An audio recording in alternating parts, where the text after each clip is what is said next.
Maimonides, the Rambam. Moses Maimonides, this is in parentheses, Moses Ben Maimon,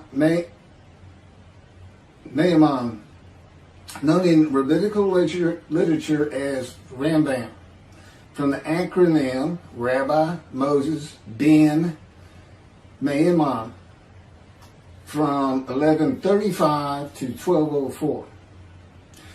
A rabbinic authority, codifier, philosopher, and royal physician. The most illustrious figure in Judaism in the post-talmudic era, regarded by many of the greatest Jewish philosopher of the Middle Ages, and one of the greatest of all time. He was successful in bringing four cultures, Greco-Roman, Arab, Jewish, and Western, together in one person, and in doing so remains one of the most influential religious philosophers of the intellectual world. His teaching influences other faiths as well as Jews. However, it is his commentary on Jewish texts that mark him out as one of the most influential and important Jews in history. He wrote 3 major essays on Jewish law, the most famous being The Guide for the Perplexed, and each of them is still regarded as hugely important in Jewish philosophy. This monumental work laid the foundation for all subsequent Jewish philosophic inquiry known as Chakirah, and stimulated centuries of philosophical Jewish writing. His large 14 volumes work, Mishneh Torah, to date holds canonical authority in regard of the codification of Talmudic law. That was from the Jewish Virtual Library on the internet, the famous people, and the BBC. Rambam says in chapter 12, paragraph 2 of the laws concerning King Moshiach, our sages taught there will be no difference between the current age and the era of Moshiach, except our emancipation from subjugation to the Gentile kingdoms. The simple meaning of the words of the prophets appears to imply that the war of Gog and Magog will take place at the beginning of the Messianic age. Before the war of Gog and Magog, a prophet will arise to rectify Israel's conduct and prepare their hearts for the redemption, as it is written. Before I go any further, there will be no war of Gog and Magog. Period. I am Moshiach. This is the the era of Moshiach. And in addition, I'm not here to rectify Israel's conduct. And I would like to think I'm preparing their hearts for the redemption, because it is here.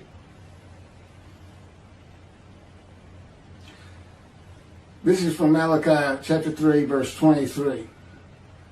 Behold, I am sending you Eliyahu, which is Elijah, before the advent of the great and awesome day of God.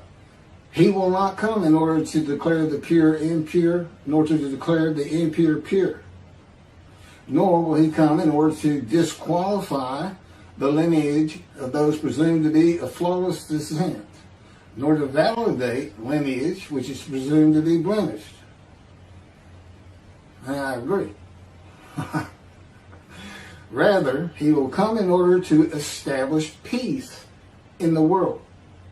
As the above prophecy continues, Malachi 3, verse 24, He will bring back the hearts of the fathers to the children.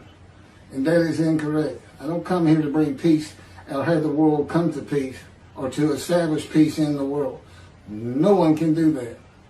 Humanity will never be at peace. It's just not what man is. It's not how things have ever worked. Elijah does not come to establish peace in the world. And again, God dictated this to me. I didn't come up with all this on my own.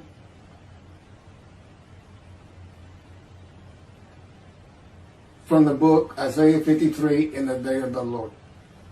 Elijah does not come to establish peace in the world, but to make the many righteous by his knowledge in reconciling the sons to the Father and the fathers to the sons of the family members, one to another, of the Jewish people, by having them be mindful of the teachings God gave Moses at Oreb and to the practice of Judaism. Okay, be mindful. That's an amendment to the first, the covenant between God and the Israelites given by Moses. It's just an amendment because they had to have strict compliance with 100% of the Israelites agreeing to it, that they would all abide by it. Today he's saying be mindful, and he's also saying it doesn't have to be 100% of the people, those who heed and revere and esteem his name. And he knows it's not going to be all of the Jews, notwithstanding the fact he has forgiven their sins and remembers their iniquities no more. And to be a messenger of the new covenant with sin forgiveness. That's why it's new. There's an amendment to it, and in addition to it is sin forgiveness. That's the only difference. I will be your God and you will be my people. That's the covenant. And it's never changed. It's never gone away. It's new only in the sense that there's been an amendment to it, and in addition to it, and it's a ratification and confirmation of the covenant at Mount Sinai, or Rambam and the sages say in chapter 12, paragraph 3 of the laws concerning King Moshiach, God makes it real clear. He calls Moshiach, my servant David, a shepherd. He's a teacher. There's been no rabbinic kingdom dynasty that Rambam thinks is coming. And that's all you have. Now there is a slight reference to king and prince throughout the covenant of friendship. That just means leader in this context. He's a ruler amongst the people, not a ruler over the people. This is just Rambam's rendition of what a rabbinic kingdom would be, but it's not in the Hebrew Bible. During the era of the King Moshiach, once his kingdom has been established and all of Israel has gathered around him, the entire nation's line of descent will be established on the basis of his words, through the prophetic spirit which will rest upon him. In the Middle Ages and in antiquity, they believed in prophetic spirits. This will not happen. I do not have a prophetic spirit. The Spirit of God alighted upon me, but he's a person. Now, he helps me. He'll tell me things and teach me things. But there's no such... there's by and large, nobody believes in that kind of thing anymore. That somebody can just prophesy.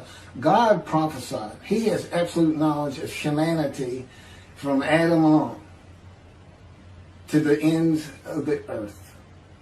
Okay, now he can tell a man, write this down, or go tell the people this. But this just comes from him by knowledge. No man gets a spirit upon him and all of a sudden he can prophesy.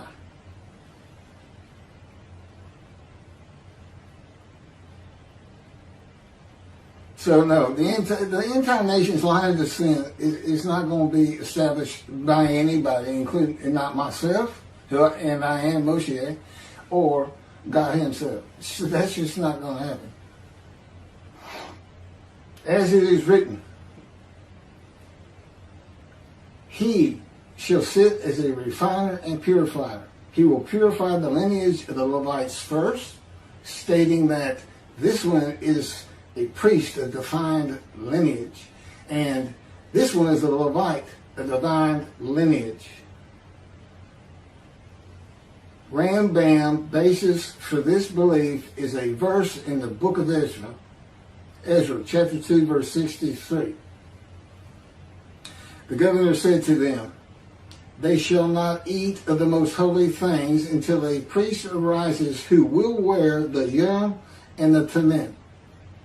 From this verse, one can infer that the genealogy of those presumed to be of unquestioned priestly and Levitical lineage will be traced by means of the prophetic spirit, and those found to be of such lineage will be made known. He will define the lineage of the Israelites according to their tribe alone, i.e., he will make known each person's tribal origin, stating that this one is from this tribe and this is from another tribe. It's not going to happen. And he's talking about Moshiach being the purifier. He got that wrong too. He shall sit as a refiner and purifier from the first paragraph of chapter 12. Paragraph 3 is not Moshiach. God purifies and refines. And he comes with Elijah and the angel of the covenant that you desire. Rambam says the prophetic spirit will rest upon the anointed one. The prophecy of the Hebrew Bible, the prophecies of God. I just gave you my summarization of before I read this, of what I'm about to reread. The difference is, this sounds better, and this is what God dictated.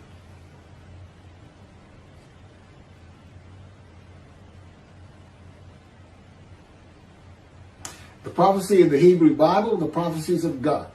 David does not have a prophetic spirit. While prophetic spirits were a common belief in the ancient age and Middle Ages, that is not true for the age of reasoning and information.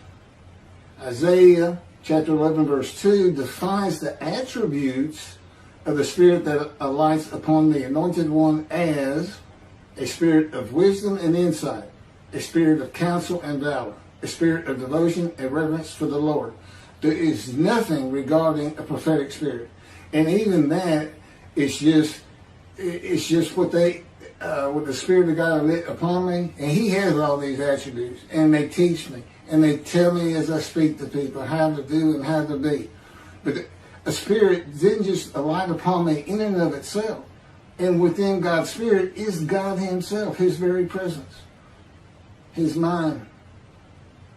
You know, it's a hard concept because Judaism's never taught it, but it's in Ezekiel. I don't recall the chapter and verse, but God told Ezekiel, get up upon your feet.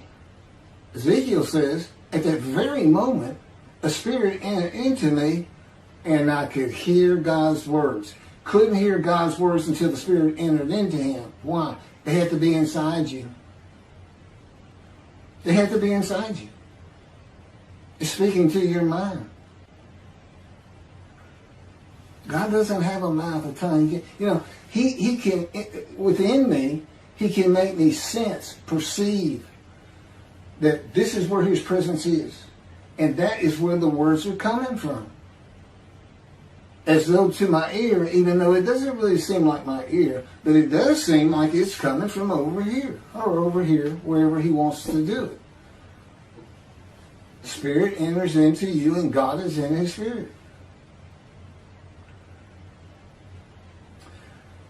And this is Malachi chapter 3, verse 2 through 5. But who can endure the day of his coming? And who can hold out when he appears? for he is like a smelter's fire and like fuller's lye. He shall act like a smelter and purger of silver, and he shall purify the descendants of Levi and refine them like gold and silver, so they shall present offerings in righteousness.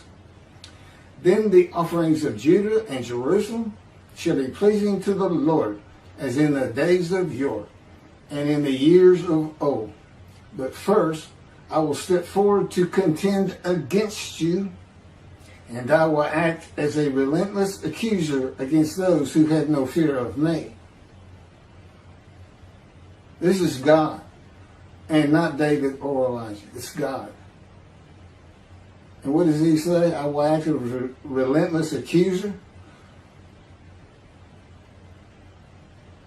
He says when Moshiach is here, his servant David is here, he says, I'm going to have a reckoning and dismiss the shepherds of the flock, the rabbis. I'm going to have a reckoning and I dismiss them, primarily for teaching this Messianic era. Secondly, for ignoring his prophet. That would be me, shunned, despised, and held of no account. That's how they've been treating me for years now. God's been with me 13 years to prepare me for this, and that's how they treated me.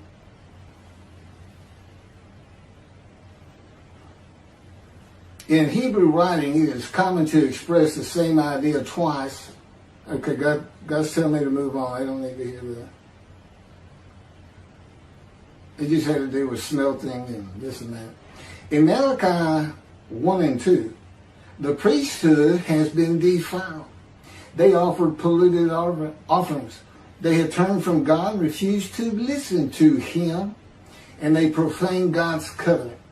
They disregard God's ways.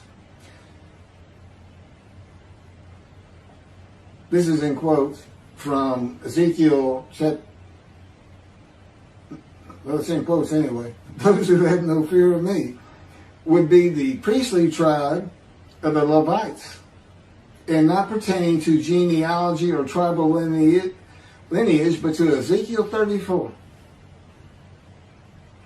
Thus said the Lord God, I'm going to deal with the shepherds. I will demand a reckoning of them for my flock, and I will dismiss them from tending my flock. It's Ezekiel chapter 34, verse 10. Then I will appoint a single shepherd over them to tend them, my servant David. Again, that's Moshiach. He shall tend them. He shall be a shepherd to them. Not a king. I, the Lord, will be their God. My servant David shall be a ruler among them. I, the Lord, have spoken, and I will grant them a covenant of friendship. Malachi chapter 3, verse 3 says that he shall purify the descendants of Levi and refine them like gold or silver, so that they shall present offerings in righteousness. This would be those rabbis who accept the words of the prophets of God as interpreted in this day of reasoning and information, and not as interpreted in the ancient age and middle age. If you want to be purified, if you want to get out from under the dismissal, you're going to have to learn everything God dictated to me in Isaiah 53 in the day of the Lord, and the second book, the life of God's righteous servant of Isaiah 53, which is my life.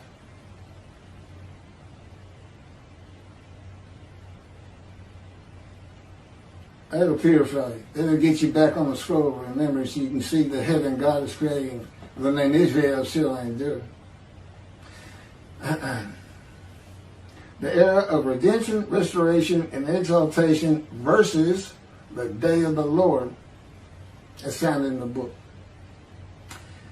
Rambam and the sages interpreted it as a prophecy that Moshiach, with a prophetic spirit, will determine the lineage of the priests and Levites from a verse in the book of Ezra.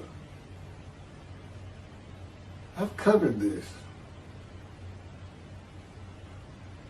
Anyway, the governor said to them, they shall not eat of the most holy things until a priest arise who will wear the Urim and Thummim.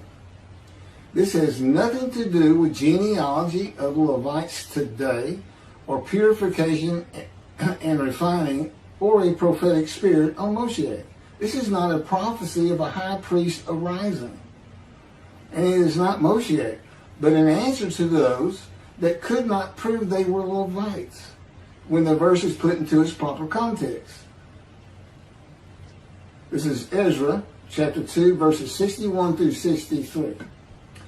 Of the sons of the priests, the sons of Habiah, the sons of Hakuz, the sons of Barzillai, who had married a daughter of Barzillai and had taken his name. These searched for their genealogical records, but they could not be found. So they were disqualified for the priesthood. The Teshachta ordered them not to eat of the most holy things until a priest with Urim and Thummim should appear. It was just a specific instance. In the Hebrew Bible, the Urim and Thummim are elements of the breastplate worn by the high priest attached to the ephod. They are connected with divination in general and kleromancy in particular, a belief in antiquity and the Middle Ages rarely believed in today. Two objects used by the high priest to answer a question or reveal the will of God. The ephod was made of fine linen and consisted of two pieces which hung from the neck and covered both the back and front, above the tunic and outer garment.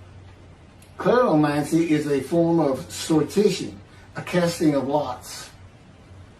A casting of lots in which an outcome is determined by means that normally would be considered random, such as the rolling of dice, that are sometimes believed to reveal the will of God. Casting of lots, the will of God.